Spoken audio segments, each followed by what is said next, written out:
Hey everyone,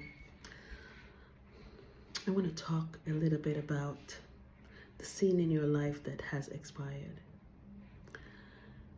Because so many people are stuck in this loop of reliving the same thing over and over and over again that really has expired a long time ago. So this is for the one who feels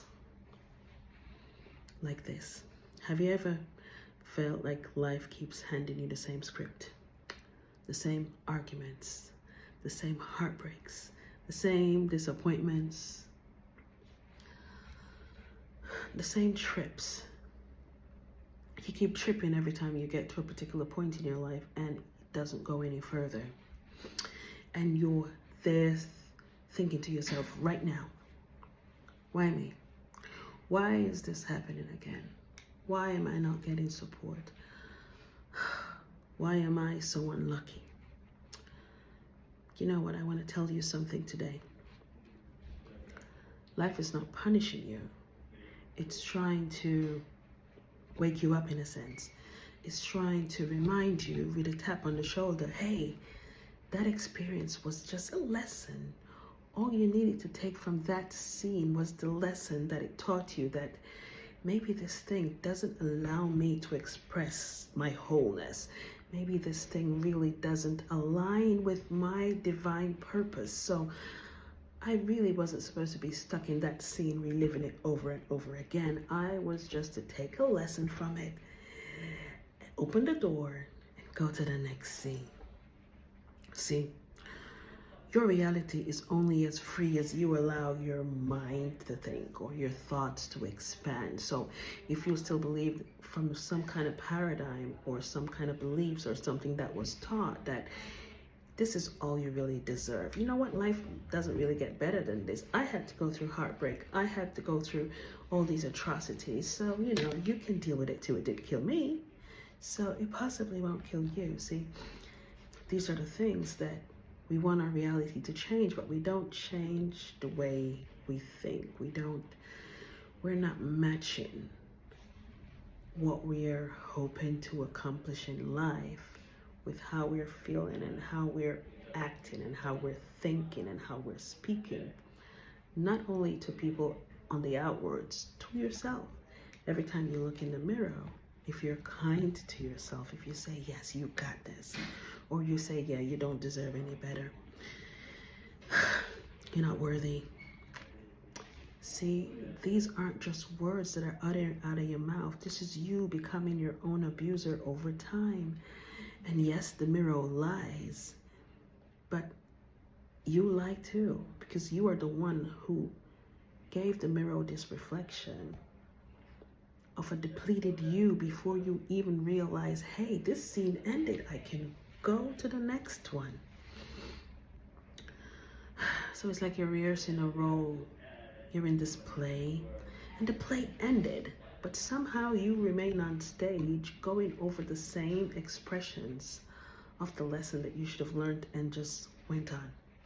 So today, for whoever needs to learn it or to understand it or to see the light that I'm trying to shine for you, whatever you're going through, I want you to stop for a minute and observe it and say, you know what?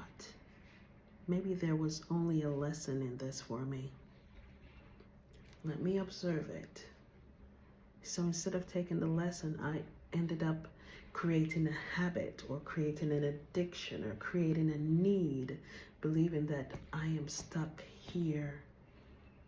But I have the capability of moving forward. The lesson is the only reason why that scene existed in your life, whether it's trauma, whether it's financial, whether it's global, whether it's family. I don't know what it is, but you know. See, you're the actor in this. And scenes dissolve, but if it still has a player or an actor in it, it won't go anywhere because you're keeping the scene active. You're keeping the darkness in your life alive because now you have claimed ownership of this scene. This is my scene. This is where I was hurt, and every time I hear this frequency, this sound, or something familiar, or see somebody who's also depleted, I own this. So every time I get this frequency in my earwaves, I immediately go back to where that trauma lived, or where that pain lived, or where that lack mentality came from. And this is why I'm struggling, because I choose to own this scene. And the whole point of life really is not to own anything that depletes you, because if you're not able to look in the mirror and wholly love what's looking back at you, it means that you're choosing something that's separate from love. You can't have one or the other. So that's a person I want to talk to today, who has been stuck in the scene so long you don't realize that you've built yourself a prison. And all of a sudden, you forgot that there is a life outside those walls, and you believe that this is the only place you need to exist. So I want to help you to get out of that loop, because you deserve it. The biggest observation I think I've had, and I've had this in myself, is that human beings on a whole, and I've seen this in every culture, every race almost, we believe that we need to hit rock bottom before we say, oh, enough is enough. Enough is enough is enough. I'm tired of being tired. And I am, no matter how, I don't know how I'm going to make it. But you take that leap of faith. And I have learned over the past couple of years that you don't need to hit rock bottom to own your power, to step out of something that doesn't serve you anymore. This scene that you keep recalibrating over and over again. You set the GPS and you're going in a circle in this life, and there's so much more out there for you. So I want you to understand that don't try to hit rock bottom every single time before enough is enough. See, the minute you stop for a second and start to observe, wow, I have to notice this repeating pattern in my life, this repeating habit. And here's the key. I had to do this. Notice how your soul feels when you say yes to something that you know is going to drain the daylights out of you. Notice that. Notice the moment your peace starts to leak out of you when you have this conversation with this person, or when you put yourself in this scenario, or when you make decisions just to please somebody else, but it really isn't suiting you. Notice how your body starts to send you the signs with the knot in the stomachs and the indigestion and the headaches and the, all the physical signs the body gives you. It doesn't give it to you by chance. It's your body nudging you to say, hey, this doesn't align with love for yourself. This doesn't align with your soul. Can you just, for once, step out of the scene and say no? Can you say yes to you this time? And they gently nudge you. Your guides, your angels, your body, your soul. You are all connected. Don't dissect yourself. Don't say, oh, I'm here alone and I don't have support. Are you kidding me? Every time you feel anything in your body that aches you, it's your body sending you a sign to say, hey, hello. You're becoming imbalanced. You're making choices that have nothing to do with love or care for your inner self, for your wholeness. So hello. The reason why I'm making you feel this way is because I want you to observe that it doesn't serve you, so you can step out of the scene. Okay, we learned our lesson. Let's move on. And so many people own it, and that's a person I want to talk to today. See, so gently, because this is what causes so many people to walk out there as empty shells and never live a fulfilled life, because you believe you don't deserve. So this prison that you've built for yourself, it's time to break the walls down. Okay.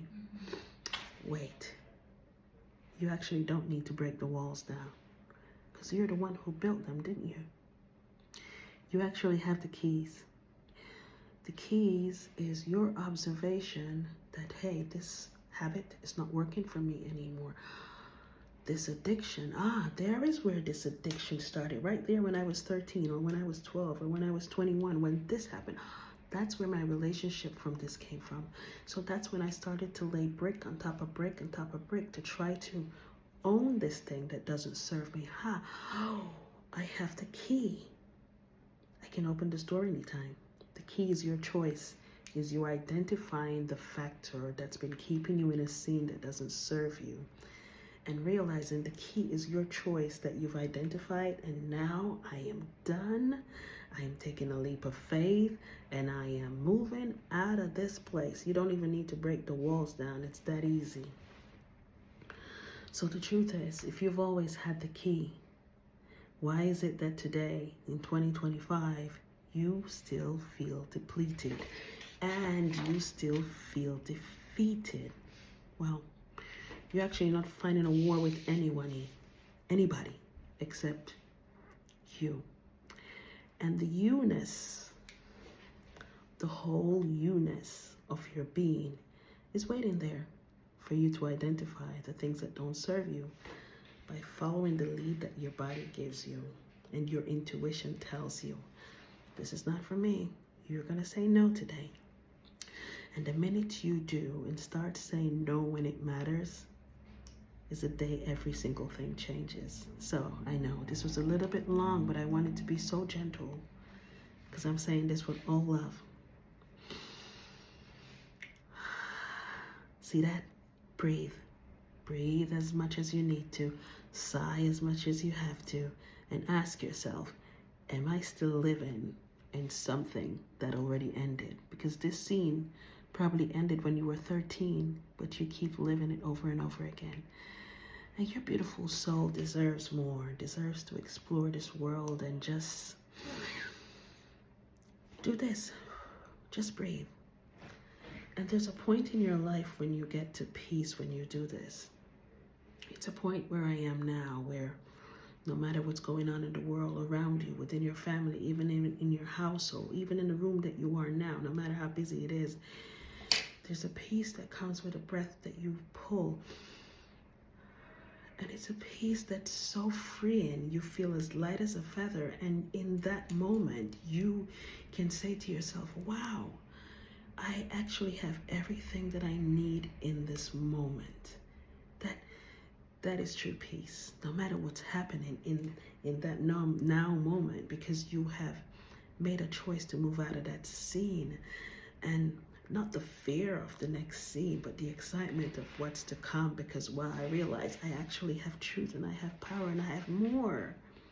When you realize you have more to yourself, more than what has been scripted as what identifies you in this world. Oh, you're this, you're that, and these are the ways that you need to go, and don't step out of those paradigms. The minute you realize that you are more than that nobody can limit you or place you in a box, you have that sense of peace.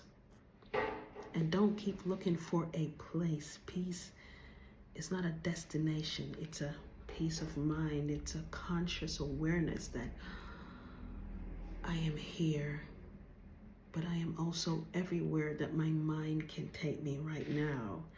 And everything that I need, I have from these thoughts, from the energy that I'm reciprocating back and forth, because you're always giving and always receiving. Choose what you're giving, and it also mirrors what you will receive. And this peace, it allows you to walk freely from scene to scene to scene, and eventually you just freely walk off the stage. The performance now becomes your production. I just heard God's grand production. I've been hearing it a lot these days. It means that we have to now take ownership of the production of our own lives and return to the truth of who we are. And the truth of who you are is living your best life, functioning peacefully, joyfully, from scene to scene, and no longer building walls around you, imprisoning yourself with the things that you believe that society has identified that you need to be, but instead owning only the things that is good for you. So I hope this helps you. I hope you take the key out, open the door, and get off that stage, reliving the same scene over and over again. It actually starts with you. Find a mirror. It's very important. Look into your eyes. It's a mirror to your soul. And say, I love you. And I am ready to get off this stage and live. Not wait to die. Live. Have yourself a wonderful week, y'all.